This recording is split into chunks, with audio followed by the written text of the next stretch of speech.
What's going on, friends, followers, fellow fishermen? Man, first off, I got to apologize that I did not do the rundown yesterday. I told you I was going to come on Sunday, give you a little more detail of exactly what I'm doing right now, how you can catch some fish right now on fork. And I really wanted to come on and tell you about the big one that my birthday boy Bryce caught on Saturday. But I think God was teaching me a lesson. I make fun of my sisters who get migraine headaches all the time. And I mean like 3, 4, 5 days a week, it seems like. And I don't really make fun of them. But, you know, that's where I kind of always thought about them. I woke up with the worst dehydrated. It had to be dehydration because I've never been diagnosed with migraines. But there's no doubt it was migraine all in my eyes. It felt like daggers. I was next up sick. I mean, it was awful. Did not stop till 2 o'clock in the afternoon when I finally fell asleep for about 5 hours. Very humbled, and I will never, ever, ever make fun of anybody or mock anybody that talks about having migraines. Ugh, awful. So that being said, thanks for letting me share that with you. And don't get mad at me, those of you that get migraines. I'm sorry. Let's talk about fishing, all right? So, when we last talked, as far as the board, was Friday's rundown. Which Friday, basically we had a 48-degree lows and 53-degree highs. That means main lake backwaters, okay? 48 in the main lake, 53 backwaters. 0 to 1 foot visibility, really depending on where you were. 1 foot in the main lake, 0 in the backwaters. 402.84, that's just a couple inches below full pool and falling. By Saturday, we were almost a whole nother inch. Pretty good, reasonable rate, maybe a half inch. So half inch of falling as of Saturday, really not a lot of temperature change. But as we jump back into today, Monday, you can see how this warm trend is happening fast, okay? If you look at this, 49 main lake, 51 main lake, some 53, 57 backwater, back to 60s in the backwater. Visibility is not going to change a lot for a little while, and more rain and floods will continue to make that go up and down, and that's irrelevant. We want that dirty water a little bit. It helps warm the lake up fast, okay? We're catching up. Everything's about ready to go. Lake level 402.71. Still falling. They're almost to the point where a few more days, doesn't look like we're going to have rain this week. A few more days and they'll stabilize that at the 402.5, which is about a half a foot, 6 inches below full pool. Okay, that's where they like to hold it. That's the board. Everything's pretty stable. I don't like falling water, but hey, man, we got to do what we got to do.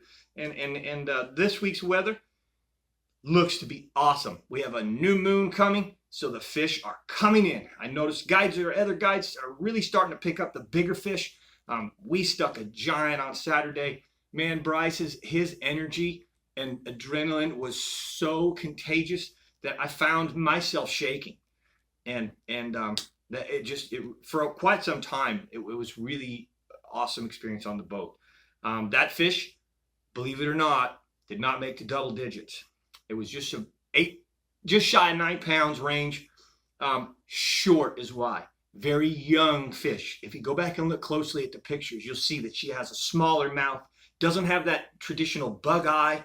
Short. She was only 20 and 3/4 inches. So she's the kind of fish that's young. In other words, she probably, if she lives a life out, she'll be one of the teenagers someday. She had the beautiful shape, the girth, looked like a 10-pounder. Still a giant and a PB for Mr. Bryce on his birthday. What an awesome, awesome experience. All right. I know you all are saying, what did you catch it on? What are you doing? Okay, as I watch this develop and the water temperatures come back around, I've talked many times about the shell beds, both shallow and deep, all right? The deeper shell beds, the ones that are in the 8 to 12 feet, are the mussel beds. Mussels, that's about as big as my cell phone. That is not those little tiny clams that you see on the shoreline. The clams, they also have their place in amongst this, okay? But right now, this is the key. If you know how to find these, once you've learned enough about this, where this guy thrives in the water, is a high plankton source. And so here's what happened. I put the boat with Bryce in the afternoon. He wanted a big fish. He said he wanted the home run. He wanted to be batter 4. That in the baseball team says swing the bat. He's either going to strike out 0 or hero and hit the home run. So I put the boat in the right place, a high percentage spot. If you watch Bryce when he talks, he's talking about they went under our boat. They went under our boat. Well, they did. So did the bait. The bait came first. The bait came to the shell bed to eat itself. The plankton is what the shad come to eat, and the bass come to eat the shad. All right, so this is now developing as we begin to have the main lake get closer to the 54 degrees, 55 degrees in the main lake. The main lake run, the milk run, and all those staging places that those bass are going to come to is happening right now. And on the way, they visit the shell beds to feed on those shad. So remember, the shad come to the shell bed to eat the plankton. The bass come to eat the shad. And we were throwing, of course, one of my favorites. When I get to a shell bed, I get off of the rattling jig. Remember I talked about in the creek and in the wood, when I'm flipping wood, I'm throwing a sand tone weedless rattling jig. When I get to the shell beds, I want to clunk and bunk through them. So I go to the 3/4 ounce sand tone football jig. That paint gets worn off from the shell. You can tell that it's rubbed like glass. Okay? So when just 20 minutes of fishing, we rub these raw in such a dense shell bed. Okay? We're rubbing the paint, the cooked baked paint, off of one of the best jigs ever made. Sand tone lures, 3/4 ounce football jig with a rage craw lobster if you want the big bite. Talk about it all the time. My #1 big fish catching bait on this lake all year long. Catch them on a lot of different baits. This catches the most. This catches them all year long. The colors on the jigs vary just a little bit. Basically between JC Spicy Craw, Pake's Perch, PB&J, and maybe Mexican Heather. I just gave you my 4 best favorite jig colors. What do I throw them on?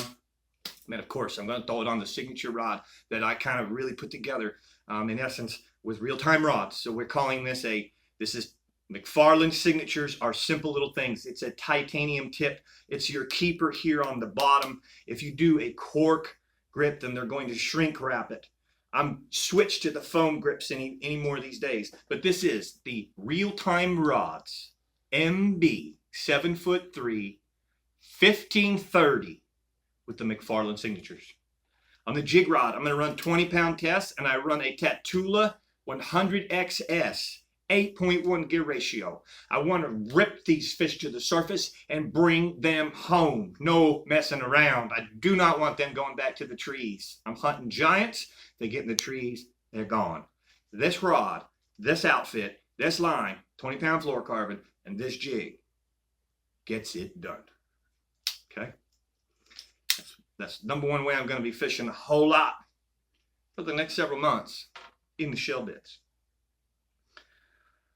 You've seen us talk about fishing, flipping the wood this week. Texas rig. Very simple. Right now I'm doing 2 baits in the backwaters. All right? You can go in the backwaters and throw your moving baits. They're starting to dial in on it. And I will change this up and coming week, probably to some chatterbaits and square bills. When it's been still cold, I've been flipping the wood. The laydowns, the stumps, anywhere from 0 to 5 feet. Secondary points seem to be the best. But a lightweight, maybe 1/4 ounce, 1/8 ounce, if you can get by and flip with it, the lighter the better, because you want to go slow. Don't want a lot of contact, don't want to bump and junk. I just want a slow fall on these cold fish. They're still cold. It's low 50 degrees in the main lakes and on these points, okay? So I'm throwing 2 baits. Strike King cutter worm and or your V&M Senko, okay? V&M chopstick is what they call it. I like the V&M because I think for the pricing, I get double the amount of baits and they work just as well as any Yamamoto Senko I've ever used. I've never seen a difference. No one's ever proved me any different. The V&M brand, you can get it right here at Lake Fork Resort if you're looking for it, and they got them all. It's awesome. So basically on that little light Texas rig, Now, because I'm going light, I'm using a number 4-aught hook. I want to lighten the line just a little bit. All right. I don't like doing that on fork. It makes me nervous. Big fish, they just school you on light line. But being that I talked about lightweight and I want a real light presentation, finesse type presentation, believe me, this can be done around the docks too, but I'm doing it on the wood. Doing it with 15-pound fluorocarbon on an MB 7'3", 1020. Same rod, MB, okay, as the jig rod, but it's really a 4-power. 1020 is a 4-power. 1225 is a 5-power.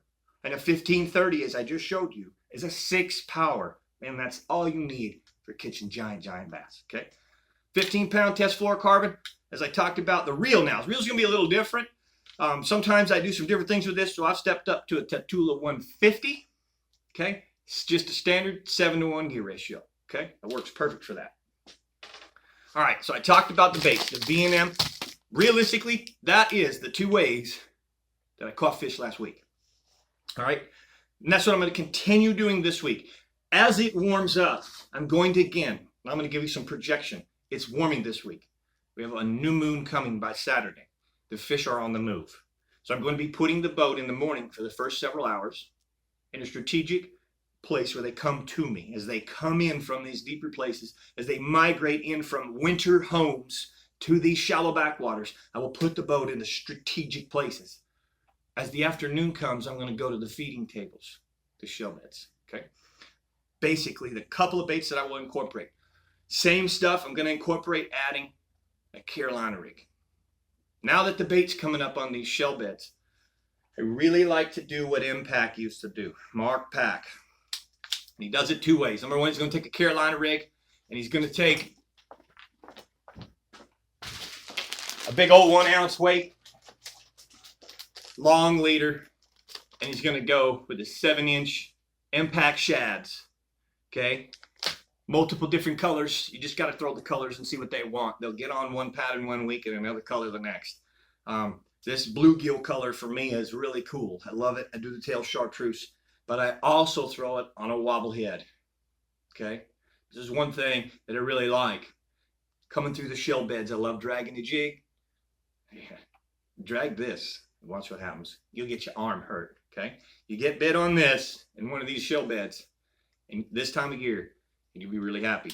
So the Impact shad is going to be added to the arsenal this week. No ifs, ands, or buts. And I'm going to stick with it. The Carolina rig, I'm going to power pull down and throw that thing up into 0 and drag it, snapping it off the tops of these shell beds, secondary points, and things like that.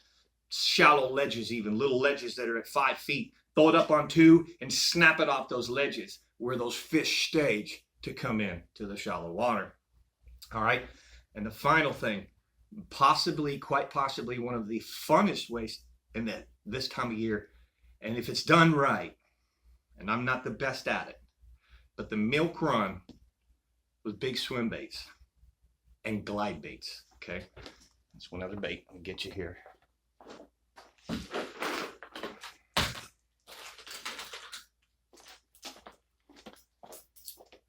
Glide baits. This is a Lucky Craft glide bait in the color Ayu. This is a River to Sea.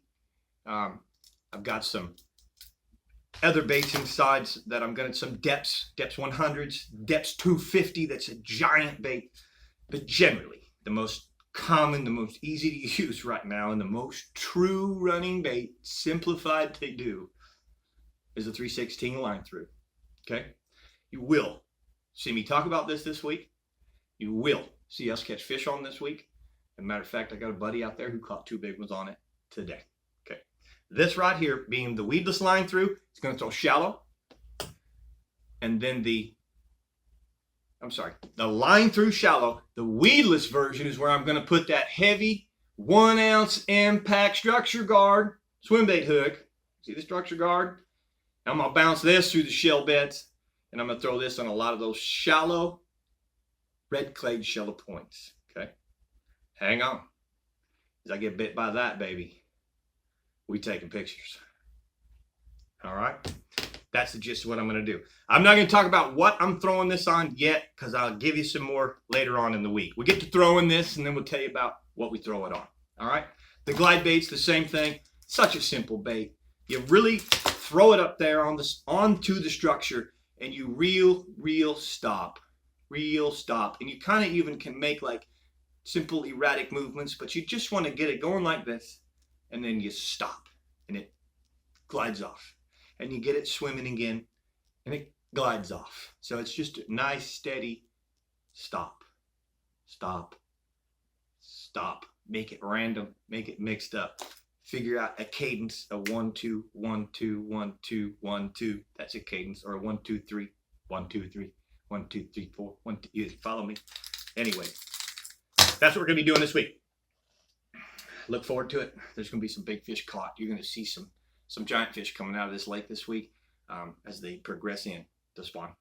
So thank you guys for all the comments. Man, we are growing so fast and I'm so grateful.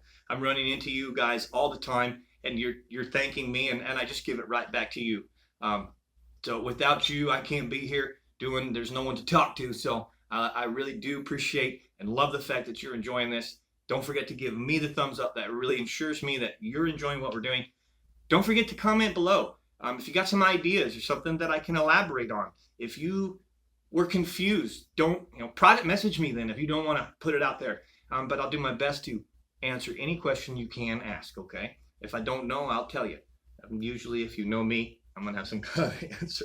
Not like a know-it-all, but I'm going to have some kind of answer. All right, I'm rambling. It's Monday. I'm excited, and you can tell because Lake Fork is just about ready to say, kaboom, here I am, Mother Fork, the Goat Lake. Mike McFarland giving you a Lake Fork rundown. Thanks for watching, having so much fun. See you on the water.